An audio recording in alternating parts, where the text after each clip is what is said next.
ahead. Hi, I'm Brittany Bucholtz, student number e3056140. Today we have a rat. I'm going to talk about some of the husbandry skills here. We have some wood shavings in the bottom of the cage here. It's a solid bottom cage with some wire around it. He's got a little wheel he can play on in here. We have some water. And then inside the cage we have a little food dish with some corn and pellets. Oh, guy, go back in. Stay down. So we have some pellets and corn in here. To feed them, you can also give them carrots or some other type of vegetable. Sometimes they like cardboard in there to play with. To identify them, they can either tattoo them, do a microchip, which isn't done very often. They can also do ear notching or the ear tags with the number identification in there, or you can go by the color markings as well. Go. Okay, so for the reproductive parts of the rat, your female is going to be polyestrous. They usually are an estrus for 4 to 5 days. Usually the male and the female copulate at nighttime. When that happens, the female will have a vaginal plug. Your female rats are hit puberty at 37 to 67 days, and your male rats will hit puberty around 40 days to 75 days. They usually have 6 to 12 pups, and the pups are usually hairless, and they're really tiny. The female's going to be a little bit more protective. Go ahead. So we're going to talk about restraining the rat right now. I have him in a little towel, and I am scruffing him. You're not really supposed to pick them up by their tail, especially that bigger ones. But right now I have him scruffed pretty good. We're also going to sex him. So I can get this open.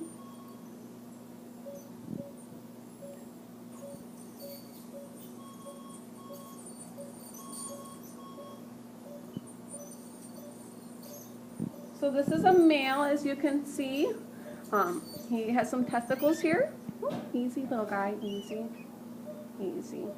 And his genitalia is further apart than your females would be. Okay, Go ahead. Okay, so today we're going to show how to do oral dosing of the rat. We're not really going to give him any actual medication because he is not sick, he's in good health. So we're just going to give him a little bit of water via syringe. So I'm just going to scruff him here and pop it in his mouth here. You're okay, little guy, you're okay. You're okay, I know. And just give him a little bit that way. Okay, so today we're going to do the sub-Q injection. I just have a little bit of LRS solution in here.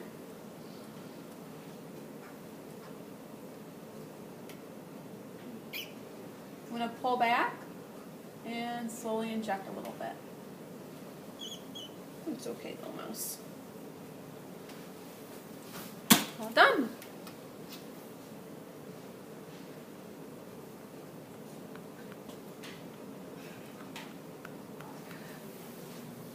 We're going to do the blood draw now. I got some alcohol wipe here. I'm going to clean the tail really good. I got a fresh needle. As he's pooping.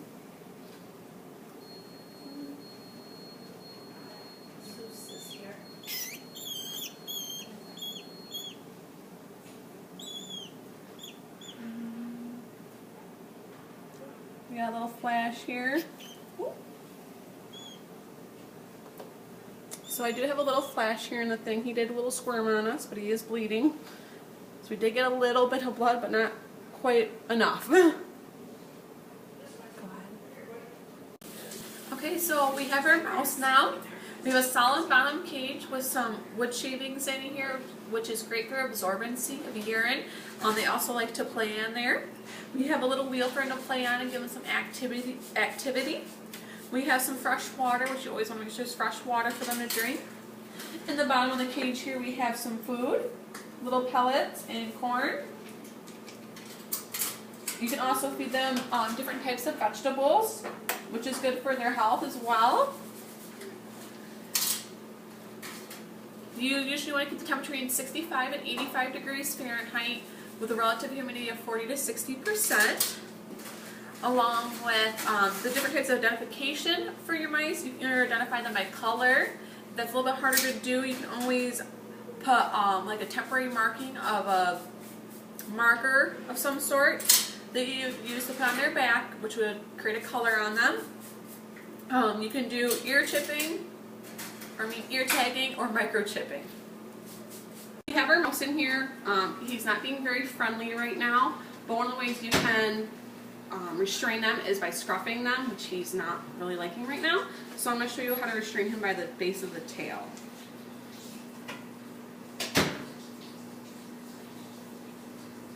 Which you can just pick him up like this. But he wasn't really liking the scruffing. So, for reproduction, they usually have anywhere between 10 to 12 pups. The earliest they usually hit puberty is at 35 days. Mice are polyestrous, so I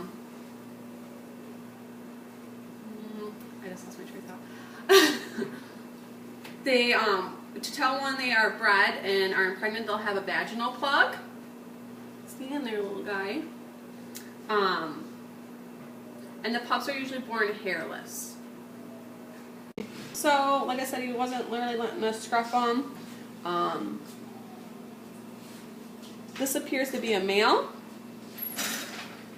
Do you think so?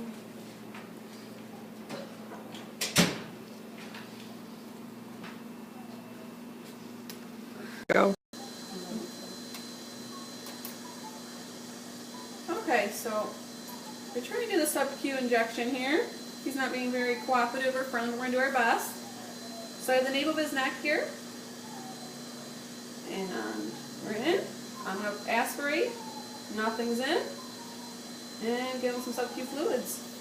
We're going to do an IP injection. He's not being very cooperative or friendly. He's kind of biting. So we're going to make this a quick one. And that's why I have another restrainer helping me. So we're going to do this in his lower right quadrant. I aspirated the needle. And I'm going to slowly insert some fluid. Okay. So we're going to do the oral dosing right now. Yeah. There we go. And we just gave him some water. So today we have our bunny. We're going to go through the husbandry procedures of the bunny. First off, for a relative temperature, you want to keep between 62 degrees Fahrenheit to 70 degrees Fahrenheit with relative humidity of 30% to 70%. This is just a travel cage for the rabbit, but it could be a permanent cage. It's kind of a big bunny for this cage, though. Usually, a really good cage would be a bottomless cage with a tray underneath. That way, the fecal matter and urine is not touching the rabbit's feet constantly. That can cause infection. This cage would have to be cleaned daily. We do have some bedding in there. Right now, it is wood shavings. It's not something typical that you would use for a rabbit. Usually you'd use like a paper bedding. However, this is what the rabbit is used to and has grown in since he was a kid. We have some pellets in here for food. He's got a little wood block in here for chewing for his teeth. And we have some water here. You want to make sure there's fresh water for the rabbit to drink. Some types of ways to identify the rabbit. You can go by color. You can do by markings, ear tags, tattooing, or microchipping. Those are some of your more permanent ones with the microchipping, tattooing, ear tags.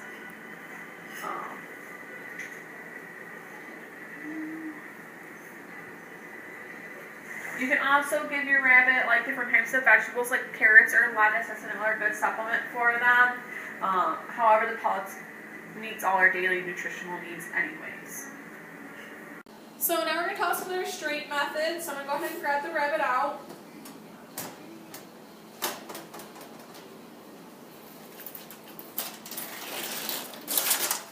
Easy.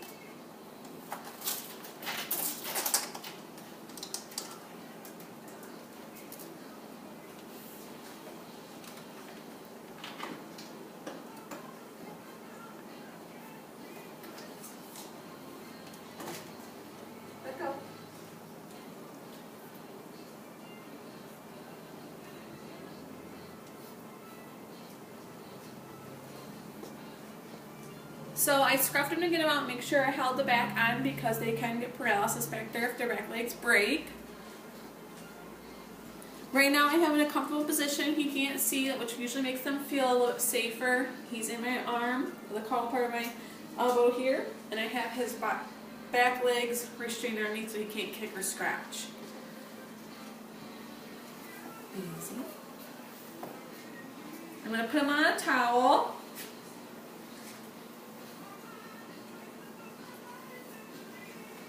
He's a pretty fat bunny.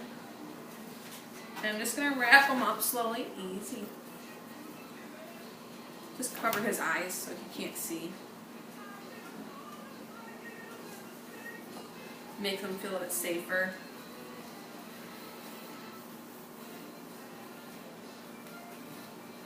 It's a scary thing when you got big things coming at your face.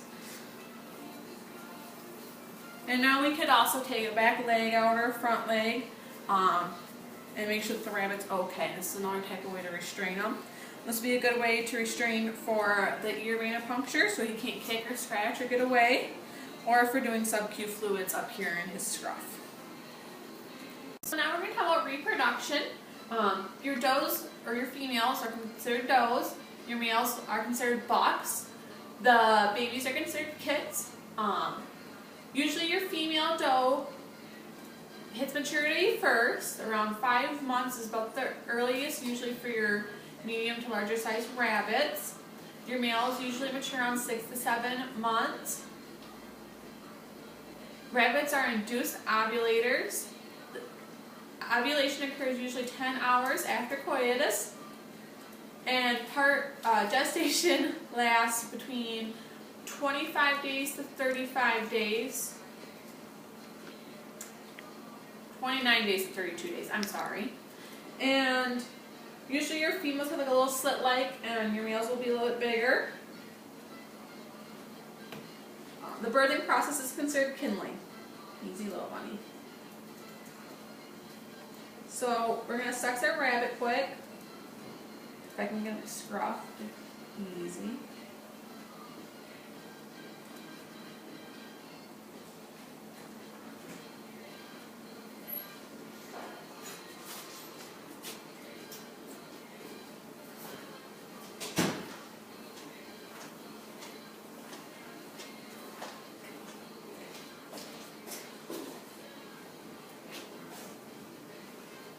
So this is a male.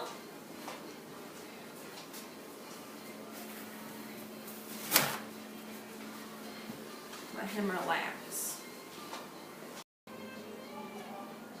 I didn't know this had So we're going to do a sub-Q injection now.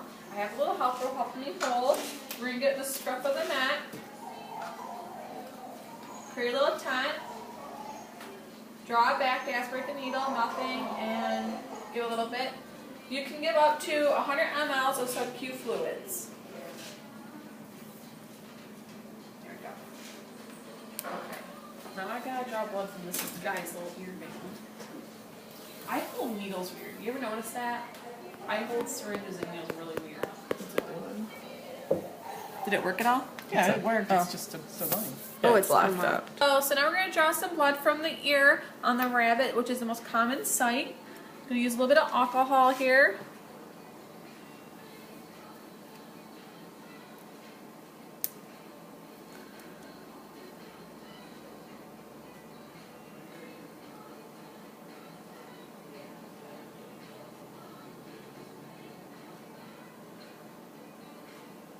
So I'm going to draw it up slowly.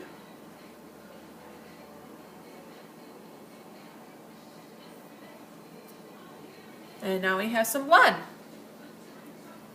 To leave it there.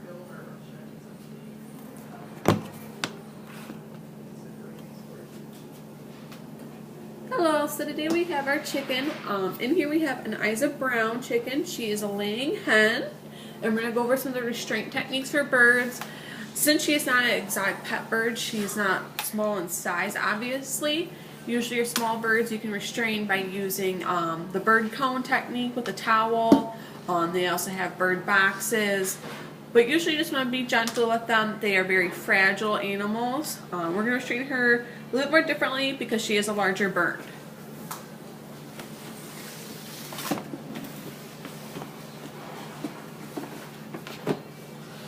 Hello, miss.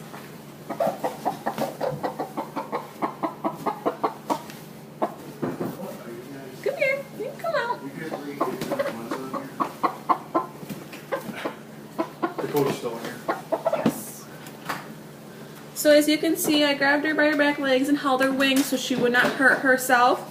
This is a good way to restrain her because she cannot flap her wings or fly away. And I have control of her talons here, her claws.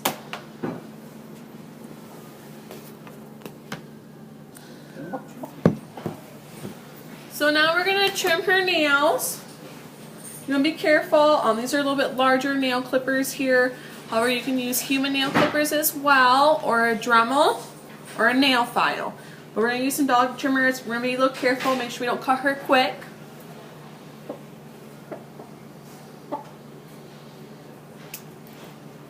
I do need her. Her nails aren't that long. Oop, oop.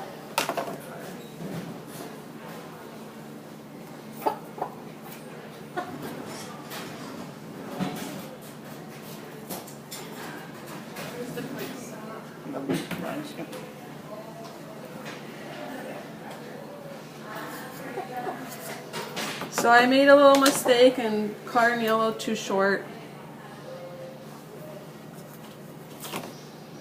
So I'm just going to put some quick stop powder on there. Her nails weren't that long to begin with, so I'll have to be a little more careful in the future. I'm trying to split this thing a little longer. Just like shave it, you know.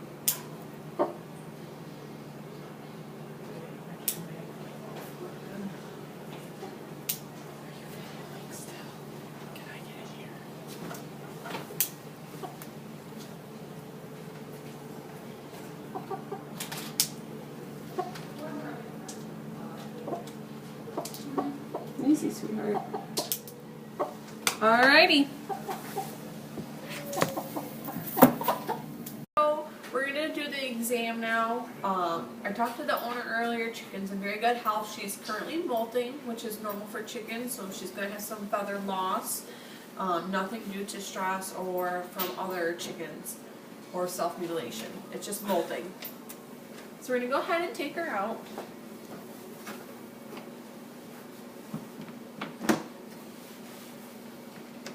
So we can examine the rest of her body. Come here. It's okay. It's okay.